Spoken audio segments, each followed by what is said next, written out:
Mga Spart, kamusta kayo? So, ganyan mga Spart, pag-uusapan po natin ng ang mga pwede mong hawakan sa lalaki para siya ay ma-addict sa'yo.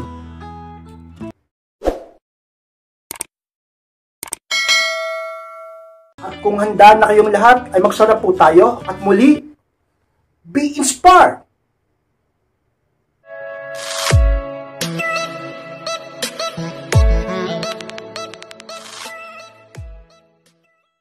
At ang unang pwedeng hawakan sa lalaki para siya ay ma-addict sa'yo is, syempre yung kamay niya. Yes, Max, pwede ang unang talaga namang pwede mong hawakan sa partner mo upang siya ay mas lalong magmahal o umibig sa'yo. Yan yung mga inspired, napakahalaga niyan. Yung simpleng paghawak lang sa kamay ng partner mo, talaga namang may paparamdam mo sa kanya na ikaw ay nagmamahal at naglalambing sa kanya. At kahit kayo naman, diba? Kahit kayo, pag hinawakan ng boyfriend mo, pag hinawakan ng asawa mo, mister mo, yung kamay mo, di po ba, kinikilig ka nga eh. Minsan, nagiging masaya ka. At talagang ramdam mo ang kanya pagmamahal.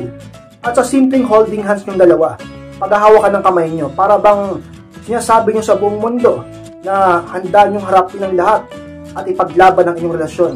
Sa simpleng hawakan nyo ng kamay. O kung makikispark kaya napakalaga niyan. Hawakan mo palagi ang kamay ng partner mo. Diba?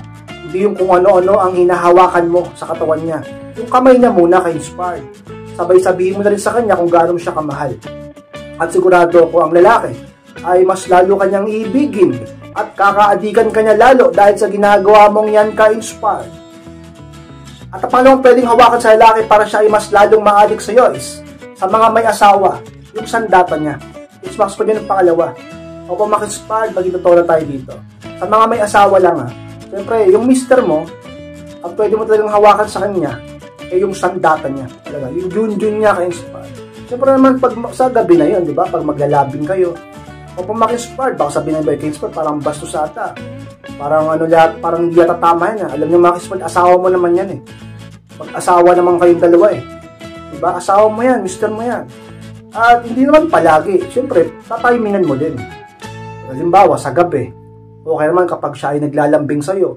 Kapag siya ay na-el sa'yo. Nag-iinit kayong dalawa, nag-dirty talk kayo, diba? Eh, alam nyo na yan, kabisado nyo na ang sabihin natin kuryente sa katawan ng partner nyo, at alam nyo rin kung anong kuryente meron ng katawan nyo, diba? Sa mga may asawa dyan, alam nyo na yan, matured na kayo, at hindi naman kayo sabihin natin bago sa ganyan. Minsan-minsan gawin mo yan, dahil sigurado yung asawa mo, ikaw lang palagi tatakbo sa utak niya. At palaging sigurado ako mas lalong hahanapin ka niyan. Masasabik sa iyo yan at malayo sa katotohanan na sabihin natin maaari siyang matukso sa iba. Dahil ikaw ay marunong kang maglandi sa asawa mo, marunong kang maglambing sa asawa mo, marunong kang sabihin natin mangakit sa asawa mo, marunong kang sabihin natin kumambyo, umawak, promemera, segunda, tersera sa kanyang sandata ka-inspa. Talaga naman, ang isang lalaki ay mas lalong ma-addict sa'yo kapag ganyan ang ginawa mo, ka-inspired o hinawakan mo. At ang pangatlong pwedeng hawakan sa lalaki ka-inspired upang siya ay mas lalong ma-addict sa'yo is yung buhok niya. Mas pwede yung pangatlo yung buhok niya. Bakit naman yung buhok ay ka-inspired? Alam nyo, sa maniwala man kayo sa hindi, medyo hindi ka paniwala o hindi masyadong maisipang mabuti, pero gusto talaga namin na yung buhok namin ay minsan hinawak-hawakan ng babae. Hindi lahat ng lalaki gustong hinahawakan yung buhok nila. Pero karamihan, gusto namin na hinahawakan yung buhok namin ng partner namin, ng babaeng mahal namin. Ganun yan ka-inspired. Kaya diba, tinanong minsan nga yung babae pa nagsusuklay sa buhok ng asawa niya.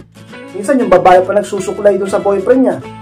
At may nakita nga ako dati. Yung misis niya o girlfriend niya ba yun, yung nagugupit sa kanya. Diba, yung hairstylist niya, yung partner ng babae. O pag matutulog sila, talagang nagbibiran, naguguluhan ng buhok. Diba? Ganun lang yan. Alam nyo mga ispat, paminsan-minsan gawin nyo yan. O kaya minsan parang ayusin nyo yung buhok ng boyfriend mo, ng asawa mo, matutuwa yun sa'yo. At mas lalo yung magiging malambing sa'yo. Dahil ikaw mismo naglalambing ka sa kanya. At ang pagmamahalan ay ipapasok sa inyong relasyon. Ka-inspired. Yan ang isang mga sikreto upang ang isang lalaki mas lalong ma-addict sa'yo. Maging malambing ka sa kanya. At ang sa mga pwede mong gawin o hawakan sa kanya ay ang kanyang buhok. Pero wag palagi ka-inspired Pero ang kanyang buhok ay talagang napaka-epektibong paraan upang siya mas lalong ma-inlove sa'yo. At ang pang-apat na pwedeng hawakan sa lalaki ka-inspired upang siya ay mas lalong maadik sa iyo is yung Adam's apple niya. Yes, mas yan ang pang-apat. Base yan sa pag-aaral. Kapag ma-inspired, base yan sa pag-aaral na karamihan talaga ng kalalakihan, kahit ako gusto ko na hinahawakan yung yung banda sa leeg. Diba? Yung Adam's apple. Yung iba hindi halata, pero meron yan pag kinapa. Yung iba naman masyadong halata, diba? Umbok talaga. Hindi ko alam ba't gustong-gusto namin yung ganyan, yung hinahawakan yung dito namin. Parang ginaganon ba ng babae. Try nyo minsan, sigurado ako, kung hindi makikiliti yung partner nyo, magtataka sa iyo. Pero mapapangiti sa iyo yan. Talaga naman ka-inspired. Baka hawakan niya rin yung dito mo. Ka-inspired sa iyo sa mga, talaga naman pwede mong hawakan sa lalaki, yung Adam's apple niya. At sigurado ako, mas lalo ka rin kikiligin at may in love sa kanya. Sapagkat sa mga pinaka gustong hawakan din ng babae sa lalaki. At gustong-gusto ng lalaki na hinahawakan sa kanya ng babae. Bagay na totoo. Pwede mong hawakan sa lalaki upang siya ay mas lalong maadik sa iyo. Ka-inspired.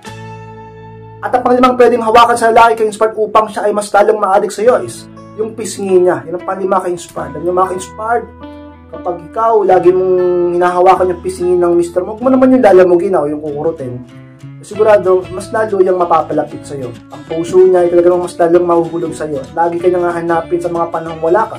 Mamimiss ka niya. Yun ang mga bagay na talaga naman kapag ginawa mo yung napakalambing sa kanya. Bagay na hanap-hanapin niya kapag lumayo ka o hindi kayo nag-uusap. Ka-inspired. Sa mga bagay na pwede mong hawakan sa lalaki o sa parte ng katawan ng lalaki upang siya ay mas lalong maadik sa'yo.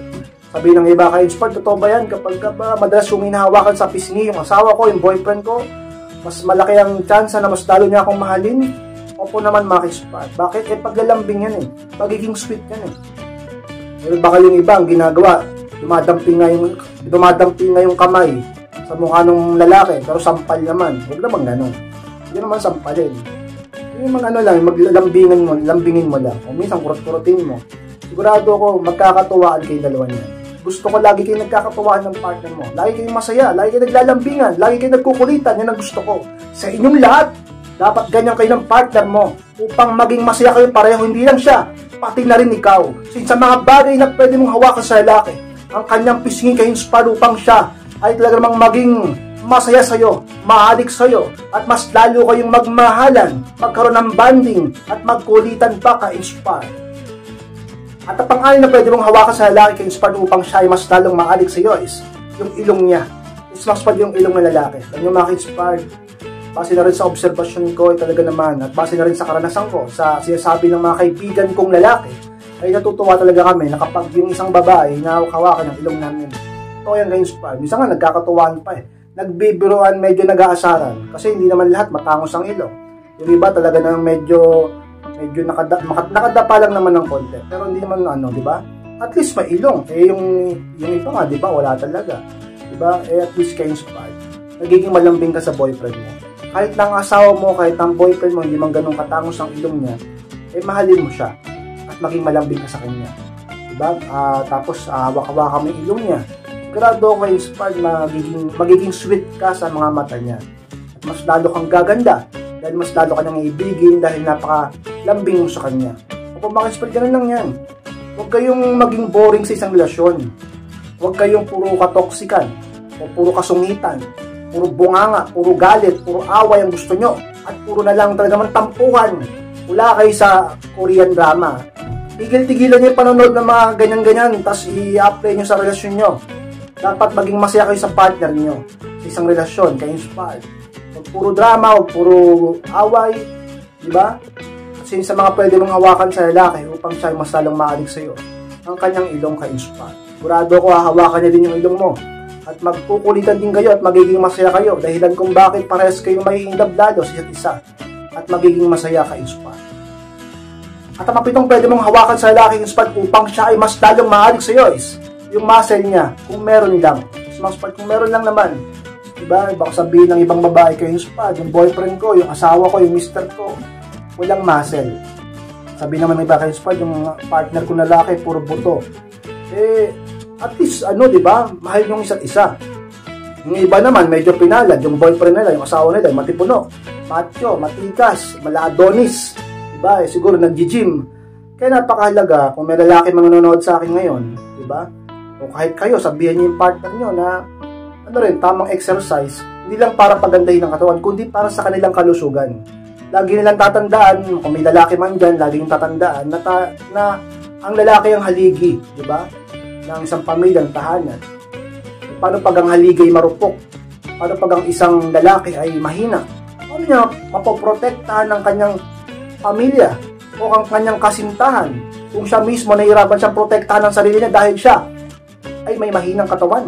Dapat palakasin natin ng ating katawan kahit busy tayo, kahit maraming problema sa mga kalakihan dyan, palakasin nyo ang inyong katawan. Hindi man ganun kaganda ang hubog ng inyong katawan, basta maging malakas, magkaroon ng laman, muscle upang mapagtanggol nyo, hindi lang inyong sarili, pati na ang babaeng mahal nyo o inyong mga anak o pamilya. At sa mga kababaihan dyan, lagi mong unawain ng partner mo, alagaan mo siya at palakasin mong loob niya upang hindi siya mangayayat o ma-stress. Huwag kayong puro away, huwag kayong puro gulo, huwag kayong puro pagtatalo upang hindi maapektuhan ang inyong mga kalusugan, hindi kayo mangayayat. Dapat ka-inspired, palakasin yung katawan, palusugin yung katawan sa pamamagitan ng dapat maging masaya kayo.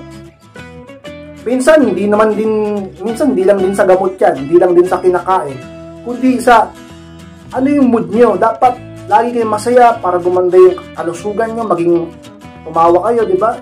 Kaya gusto ko kapag nagbabanding kayo ng asawa mo, ng boyfriend mo. Gusto ko kapag nagkakabiruan kayo, pag naging masaya kayo, dahil sa mga sikreto upang maging malusog ang isang relasyon, maging malusog kayo, masaya kayo, at mas lalong magmahalan. Sa mga parte ng katawan ng lalaki is pag pwede mong hawakan sa kanya, ang muscle niya. Diba? Mga muscle niya dyan, kung wala naman, edi yung balat niya na lang, ka-inspire. Sa mga talagang pwede mong hawakan sa lalaki, upang siya ay mas lalong ma-addict sa'yo at magmahalan kayo, ka-inspire. So, mas po na maraming salamat mga sports pagtapos po ng vlog dito. Sige pong kalimutan na mag-like, comment, share rin po upang makatulong din tayo sa iba. Sa mga hindi pa po nakasubscribe, ay pasubscribe na po mga kaspara at click ko na rin po notification bell upang maging updated kayo pag may bago po akong i-upload na video. At sa mga gusto magpa-coaching o magpa-advise, pakimess lang po ako sa aking Facebook, pakichat ako at ako mismo magre-reply sa inyo. Maraming salamat mga kaspara, mag-ingat kayong lahat. Mahal ko po kayo at muli, be inspired!